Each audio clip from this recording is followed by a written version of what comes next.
morning, guys, and welcome to the show. Glad to have you here. Today is Monday, May 7th, 2018, and we're going to start the charts right here. Now, the first thing we're going to look at today is the silver price. We'll get the chart down here and we'll focus in. The blue is 2 days ago, the red is yesterday, and the green is today. And we're down 7 cents on the day, but we were up a little bit on Friday, so it's all equaling out a little bit. Silver is in a very tight range right now in around 1650. And I'm expecting silver to actually stay mostly in this range between 1720 and say 1620, along in there someplace. That's where I'm expecting it to stay in the very short term. It's very short term, only looking forward for the next couple months, Past that, I believe silver is slow. It is going to take off at a certain point. It's going to be when the stock market falls below 20,000. That's when I'm expecting silver to take off. And you might ask, well, when do you expect the stock market to drop below 20,000? Well, let's see if the stock market started yet. Let's take a look here. No, it's still at close. So what time is it exactly? It's 2 minutes. It should be starting right now. I'm trying to hit it right on when it's going to start, but okay, we're going to have to come back to it because evidently it hasn't started. Just let me refresh the page and see. Okay, market open. Okay, it has started right now. 111 points up today. Now, the stock market is following a range. The top end of that range is 25,700. Roughly, and the bottom end of that range is 23,000. I don't expect it to break below 23,000, and I don't expect it to go above 25,709.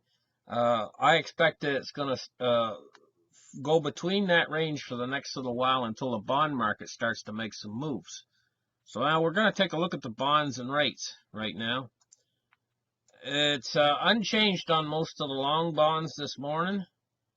The 10 years unchanged at 2.94%. I think 2.94% is kind of a low yield right now. I think yields should be a bit higher considering what the Fed is doing. But what's happened is I think an awful lot of speculators have moved into bonds. And there's a reason for that, is they're looking for yield. They've been chasing yield for a while now. Chasing yield awful bad. They can't get yield in very many places. And believe it or not, 3% yield over a 10-year period is looking attractive to them. Because yield has been so low over the past while. So now we're going to take a look at the US dollar right now. 92.85. Dollar's up. It's been riding strong lately. I don't expect it to make it over 96. I actually expect it to go back down to about 91 until the stock market drops below 20,000.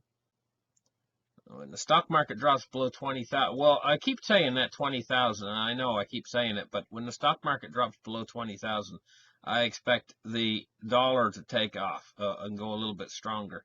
I expect it to go as high as 96. But that's a short-term thing because the Fed's going to break down in the end when the stock market gets low enough. It's going to take quite a bit to break them, though. Let's take a look at oil. Oh, today I want to say something. Oil is the biggest mover and shaker today. It's broke past, sweet light crude is broke past $70.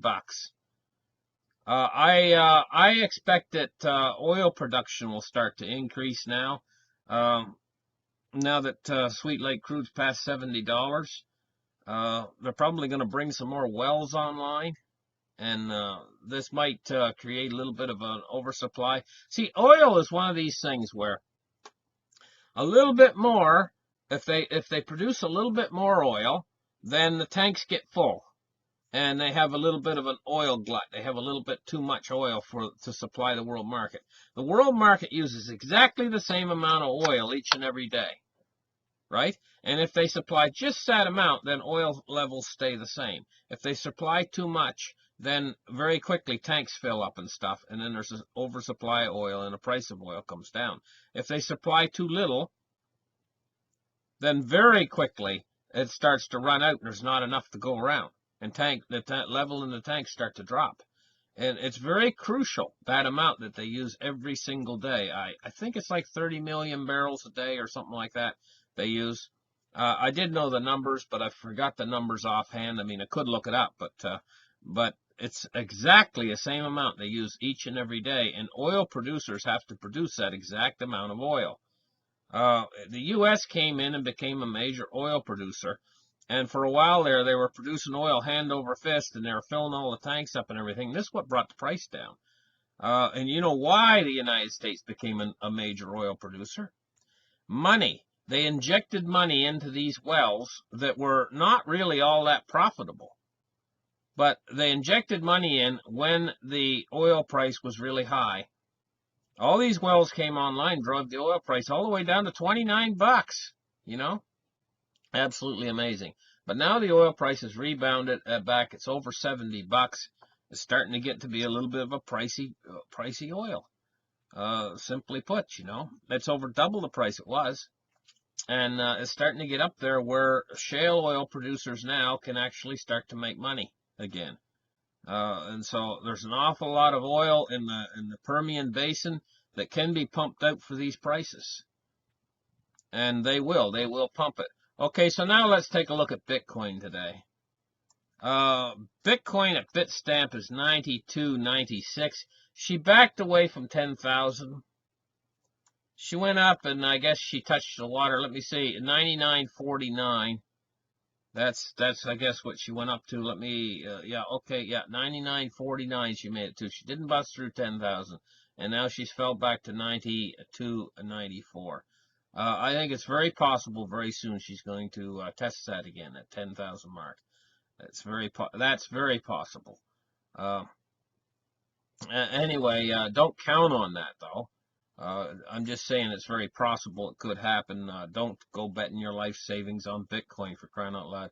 I mean, you'd be way better off. If you're going to invest all your life savings, you'd be way better off to go and get physical silver rather than Bitcoin. Because Bitcoin, even though it could go way up high, it can go way down low. And I mean, you can lose an awful lot of money on it. Whereas I don't think there's much room right now for silver to go down much lower.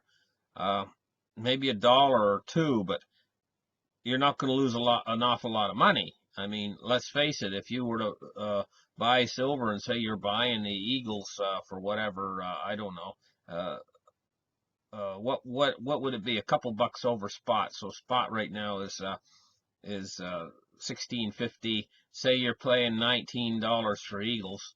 It might go down $2. It might go down to 17. But I mean, you haven't lost everything. That's not an awful lot of downside, you know. But the upside potential for silver is it could go up to 100, you know, and you'd be sitting pretty. Cryptocurrency market capitalizations. What we're looking at is Bitcoin's losing a little bit of its dominance, $432 billion in cryptocurrency market capitalizations. All the numbers are in the red today, except for EOS. EOS is in the green by 3%. We're looking at a $17.85 price for EOS. Bitcoin Cash 1622, Ethereum 725, Litecoin 161 bucks. Litecoin's looking good. Litecoin's looking real good. IOTA $2.16, and that's looking good too. Those are two coins that are looking really good. Tron is down right now. It's looking really good. Tron is looking really good. So those are some coins right now that are looking really good. Dash is looking fabulous. $458, and look how down it is. It's really down nice, looking fabulous. For buy, oh, see what I'm talking about when I say looking good, I mean looking good for purchasing it. Why purchase it when it's up? Purchase it when it's down, you know? Don't purchase it when it's up. Anyway, if you're going to purchase cryptocurrency, I personally think that cryptocurrency is in for a fall coming when the stock market goes down. Now let's take a look at the stock market in relationship to the bond market. We're seeing the stock market run between this range of 26,000, between 26,000 and 23,000. Now, what we're seeing is the stock market is actually preparing for a crash. It's preparing for a crash. It's not ready for a crash yet. It's ready for a crash. These bond rates have got to move. They got to move up, and they're going to move up because January, February, March, it was 20 billion. April, May, June, 30 billion. So the end of June, we're going to go to 40 billion. Right? So we got a little bit over about almost 2 months before we go to 40 billion. When we go to 40 billion, I believe these bond rates are going to start to move. And I think that's when we're headed for 3.25%.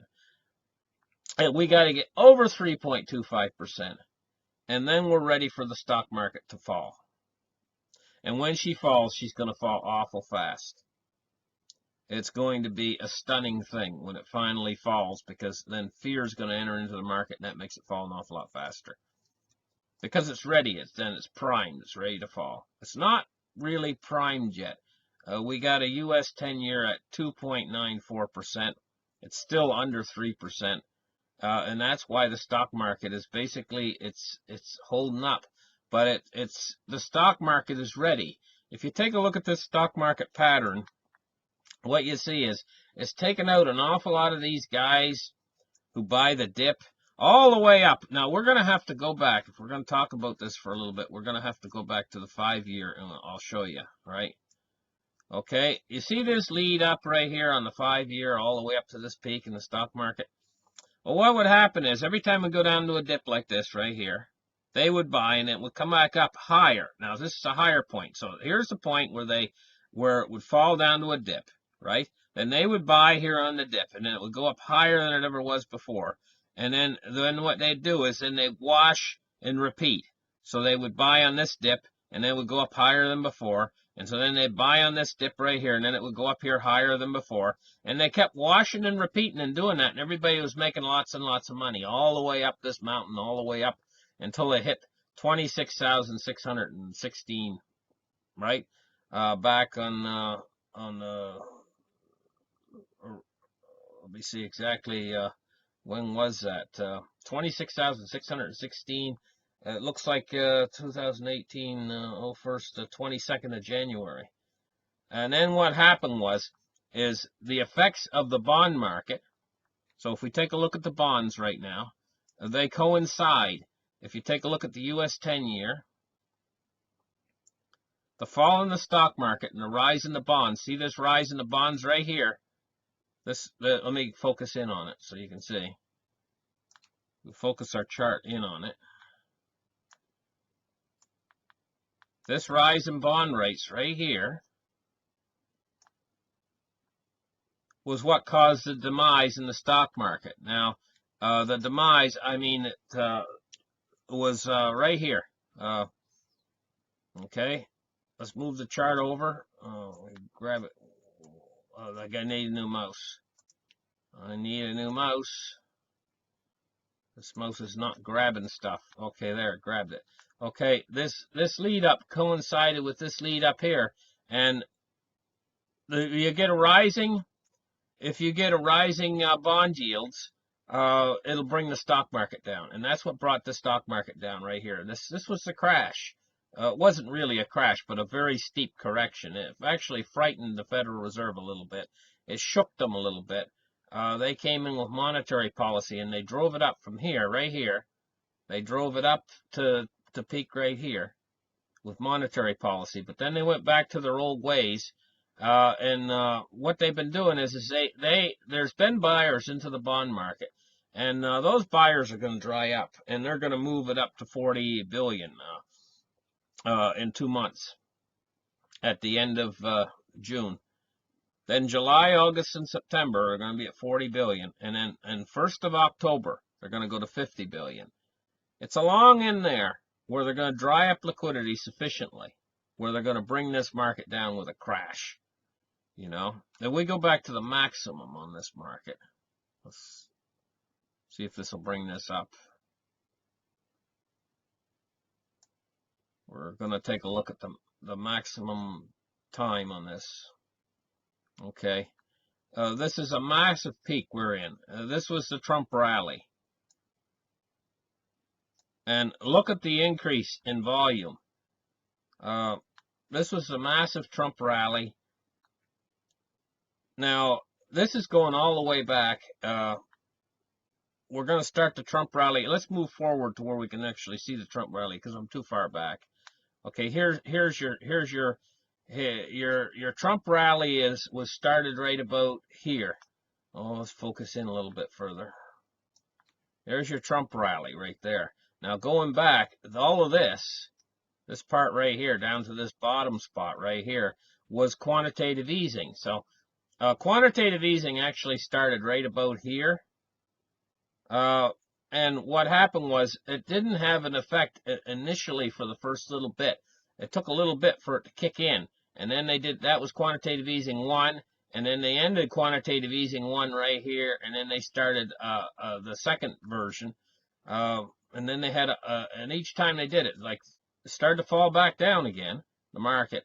Then they had like quantitative easing 2, and then they quit quantitative easing 2, and then it fell back down. Then they had like Operation Twist, and then it pumped back up, and they kept doing that all the way up until the Trump rally. And it was amazing that the Trump rally brought the market up so high with no quantitative easing or anything. It was just all enthusiasm and stock buybacks and things like that. But now we're right up at this peak, and we fell back down to here, and we're getting ready. We're getting ready for quite a large correction. I'm predicting 12,000. So let's see, 12,000 will put it right in this range right here. I'm not predicting it's going to go as low as 6,000 like it did during the economic crisis. It went to 66.26. I'm predicting 12,000 right in right here. But the panic is going to set in when it goes down below 20,000. That's when the panic's going to set in. That's when the panic in the market's going to set in. Okay. Anyway, moving on. Cryptocurrency. Let's take a look here, right here, quick, at something that Naomi Prinz is saying.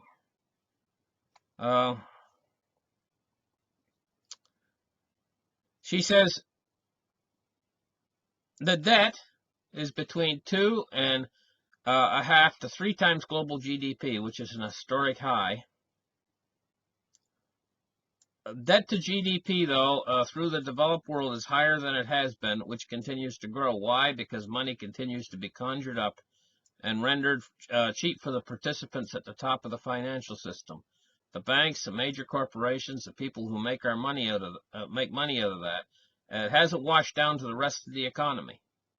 This is why most people feel the anxiety about another potential financial crisis, but also about what happens every day in their own pocketbooks. So it's worse. These central banks today, 10 years after the financial crisis occurs, that was supposed to be the emergency situation, they have 21 trillion worth of conjured money in return for dead assets, stocks, and corporate bonds around the world. If they pull that plug, if they were to take down any of the 21 trillion, even a little bit, it would begin to create a major rupture in the financial system. This is why I say the central banks are the market. Without them, the markets would be nowhere near these highs. If they pull their help and subsidies, the markets would plummet really quickly. Well, here's the thing. This is exactly what the central banks are doing right now. And so far, the markets have only come down some. but they haven't increased it to the full potential of the liquidity that they're going to draw out. They're going to be increasing it at the end of June and the end of September. They're going to be increasing it 40 billion and then 50 billion. And this is what's called a cumulative effect. Right now we're at 30 billion, and they increase it to 40 billion and then 50 billion per month. This is going to very soon start to shock the system with withdrawing all of this liquidity. And the market is a strange thing. It doesn't react immediately sometimes. It takes a little bit. It's like a delayed reaction because there's so much money involved in all these things. When the reaction comes, it's generally a delayed reaction. So listen, thank you guys for listening to this market report.